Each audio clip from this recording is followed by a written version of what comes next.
Hey guys, thank you for 100 subscribers. In this video we are going to talk about Interlaken, one of Switzerland's most famous city, and in addition we'll take a look at Lauterbrunnen, a small village surrounded by majestic cliffs.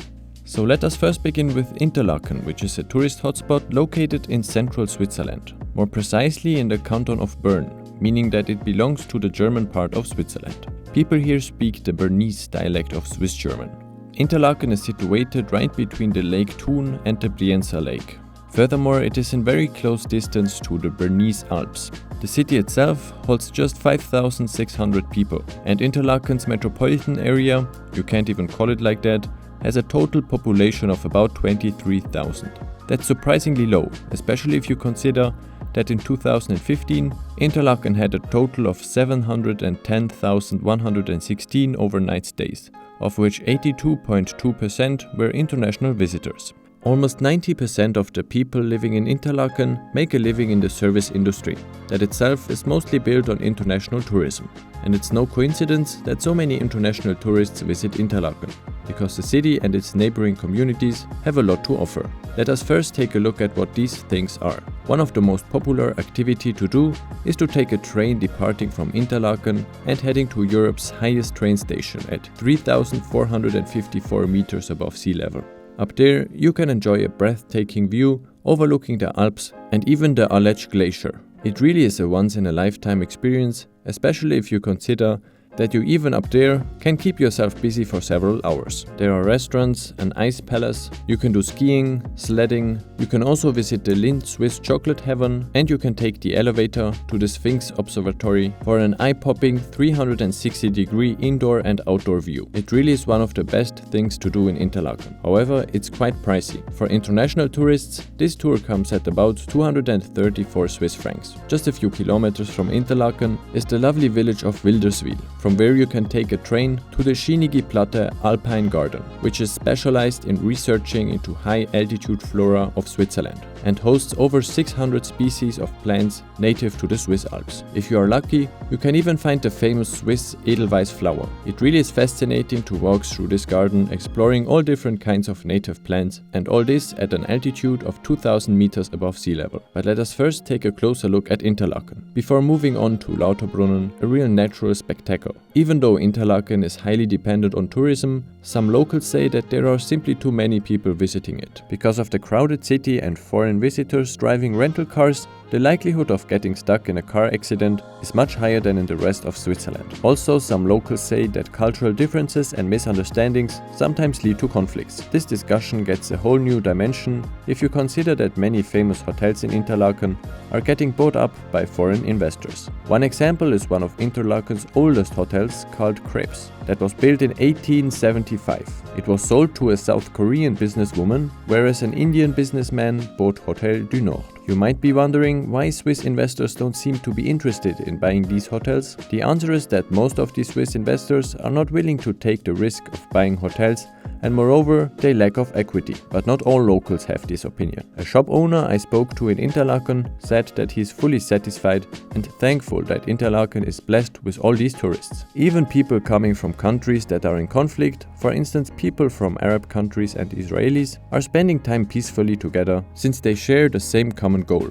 which is getting the most out of their holiday stay. And it's true, on mild summer evenings, people from all over the globe are having a great time. They are hanging out in parks, strolling through the city districts, or just enjoy having their ice cream. But if you are more the activity-driven kind of tourist, you will also be served with plenty of opportunities. You are free to go hiking on many of Interlaken's hiking trails. A big advantage is that you'll never get to turn your eyes away from the humongous mountain skyline. And if you're more into adrenaline activities, you may want to go paragliding, which actually tons of people do here. When the weather is good, there is no time you don't see a paraglider happily gliding down of one of many gliding stations. Or you could also go on a canyoning tour, exploring tall, narrow gorges and get up close and personal with nature. But if even that isn't enough for you, feel free to bungee jump, to skydive or even to wingsuit, which is all possible here. And also kayaking and river rafting is a popular thing for tourists to do. Let's continue our journey to Lauterbrunnen, a picturesque little village about 10 kilometers away from Interlaken, in direction of the Alps. In spite of the fact that this tiny village doesn't even have 2,300 inhabitants, this place is still world famous. The valley, that is roughly 8 kilometers long, seems to be squeezed by those jaw-dropping cliffs. Lauterbrunnen's lowest point is at 728 meters above sea level, whereas its highest point reaches up to 4,158 meters above sea level. This kind of gives you an idea of the dimensions that you can explore in this valley. And the best thing about this place is that there are dozens of waterfalls you can observe. The water that gets accumulated by the waterfalls flows into a small river that runs through the whole valley. And even if you translate Lauterbrunnen from German into English, it means full of fountains. However, this is not the name's origin. Lauterbrunnen is named by the clear brooks that can be found here. The combination of steep cliffs, snowy mountains, crystal glaciers, grass plains, waterfalls and the river underlines the diversity of this place. Do you agree that this place makes one feel like being in a fairy tale world?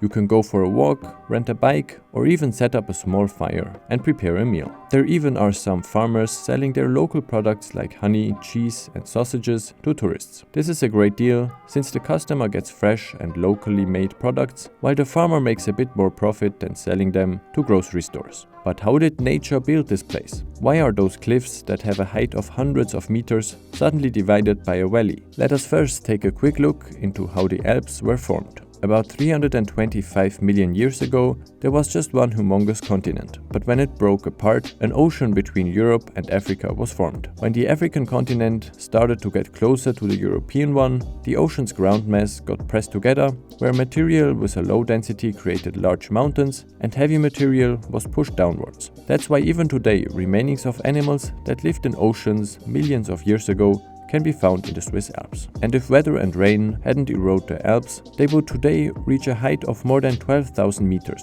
And some sources say they would reach a height of a stunning 30,000 meters above sea level. Back in that time, there were huge glaciers that, with a lot of pressure, rubbed down material, creating large valleys. Sediments accumulated in the center of the valley, building up the valley's floor, resulting in a U-shaped valley. In Lauterbrunnen, you can clearly see the valley's flat floor and steep, over 1,000 meter tall sides. Lauterbrunnen was first mentioned in the year of 1204. Back then, religion was very important, which is the reason why it is well documented that the first church in Lauterbrunnen was built in 1487. They built it even though Lauterbrunnen was not permitted to do so, since they were part of the parish of Gsteit. In the year of 1669, plague killed 360 of 580 people living in Lauterbrunnen within 4 months. And even today, the village doesn't really grow in population. Right now it has the same population as in 1900, 120 years ago. Fortunately, this means that no new houses are built in Lauterbrunnen, so you can admire the old traditional wooden houses built centuries ago. Thanks to the cliffs, Lauterbrunnen is an international hotspot for base jumpers. Did you know that the acronym BASE in base jumping stands for different obstacles from which base jumpers are jumping from? BASE stands for building, antenna, span and earth. And obviously Earth fits pretty well for Lauterbrunnen, with all its steep cliffs. Sadly, 59 people died so far from base jumping in Lauterbrunnen. It's estimated that about 15% of all people that died from base jumping worldwide died here in Lauterbrunnen. To sum up, Interlaken and Lauterbrunnen are definitely worth visiting, especially if you are interested in outdoor activities and nature. Have you ever visited Interlaken or Lauterbrunnen? What were your impressions? Please let me know in the comments. And if you have some more ideas about which places in Switzerland I should cover next, please leave a comment. Don't forget to subscribe in order to not miss any new videos about the world's most interesting places. And don't forget to activate the bell so that you get notified every time a new video appears. Thanks for watching.